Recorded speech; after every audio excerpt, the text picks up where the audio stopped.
Hi there. Welcome back to the Recovery Journey channel. I'm Coach Chris, and I'm here to talk to you today again about substance abuse, alcoholism, and addiction. I want to get up close and personal with you because the things we're going to talk about in today's episode carry over into all three categories of users or drinkers that I covered in the first few episodes. And this is where the real nitty-gritty is brought to light. As I said earlier, I know that you would not be here watching these videos if you didn't feel that either you or someone you love has a serious problem with substance use.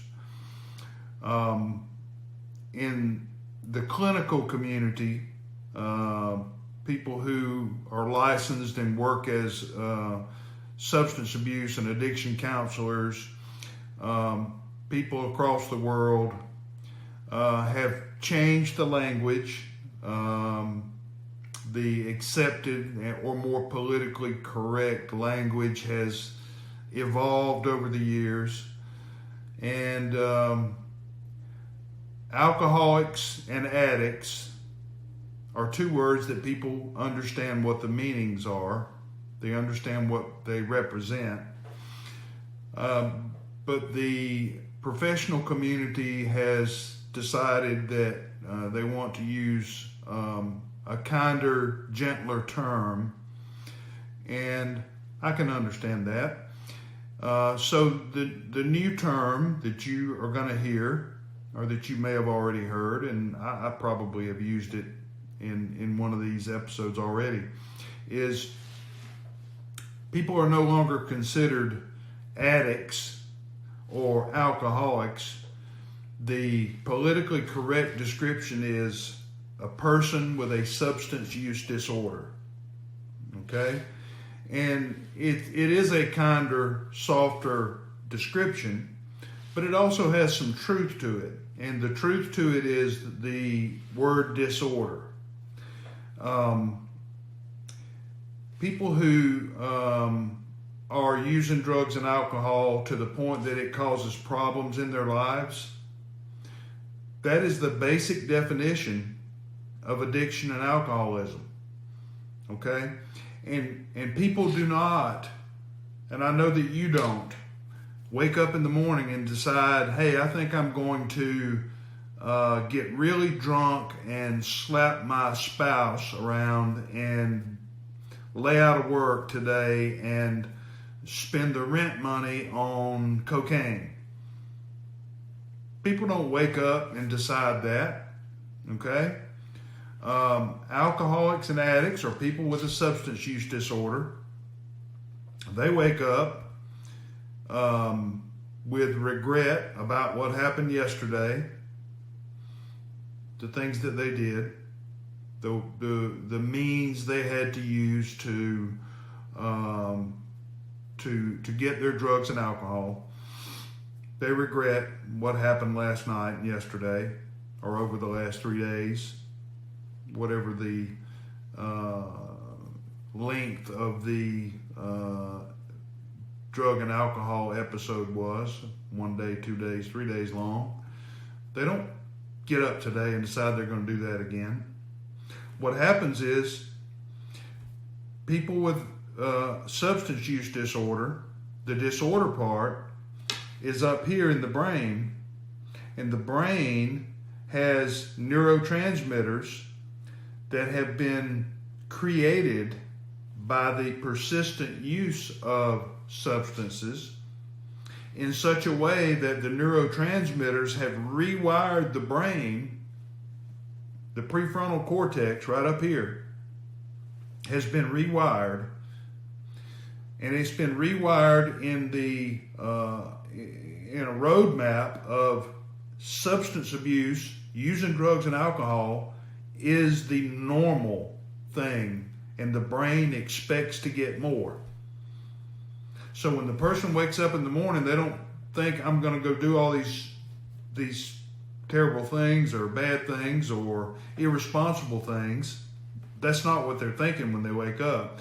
But sometime later, after they begin their day, the prefrontal cortex starts sending messages into the midbrain saying, hey, not feeling very good today, feel real bad right now. You know what would make us feel better is if we had a couple of shots of Jack Daniels, or if we used a little bit of methamphetamine, we would feel a lot better. We would feel normal, and then we can move on and stop feeling bad. Yeah, that's it's hard to think about, but that's the way it works. That is the description of, that is the definition of the disorder.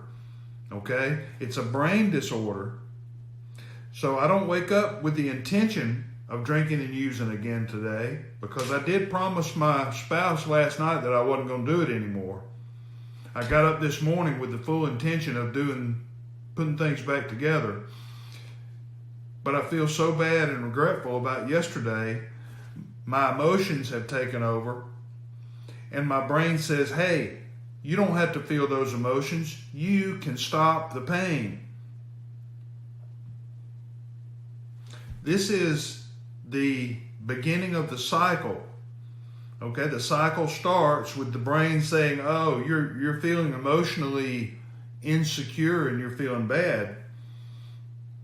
But we know what will help cure that problem. Let's go cure the problem. Let's just have one, or let's just have two, and then we'll go on to work and we'll not tell anybody that we used again today.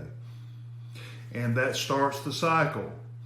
And if you remember what I discussed with you about the second type of user, that's the person who, once they take the first drink or the first drug, they kind of lose control over how many more they'll take. So that's what happens in the full-blown stage of alcoholism and addiction, where the person has lost control.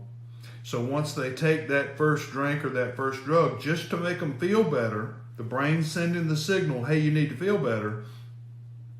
They take that first one, and it's, in simple terms, it's kind of off to the races then.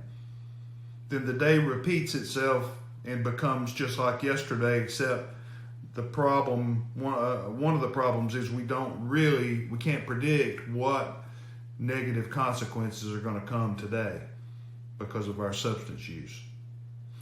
So if that little description, if that little rant I just gave you is a familiar scene from your life, then you're definitely in the right place to be looking into how can I recover from this helpless state of mind and body, mostly mind. I don't know what shape your body's in, but if you are a real alcoholic and real drug addict, the state of your mind and the state of your emotions are probably not good. So we're going to talk in the next episode about how this all comes together and what things that you may be thinking that are what we call cognitive distortions. And I'm going to talk to you about that in the next episode. So this episode ran longer than the first ones, and it was because I really wanted to make the point that we're not going to just talk about the soft and easy stuff. We're going to talk about the hardcore stuff here, because substance use disorder, alcoholism, addiction is a hardcore subject. And I'm here because I care, and I want you to be able to recover from that state of mind and body. I'm Coach Chris. This is the Recovery Journey channel, and I hope that you will subscribe to the channel, and I hope that you will set the alert so that you know when my next video posts, and that you will come back and stay with me as we go through this journey of recovery, we're going to get to the recovery part. But as I said early on, there are a lot of things that we need to cover so that you're on board with the whole idea and the whole process. So thanks again for being here, and we'll talk again soon. See you next time.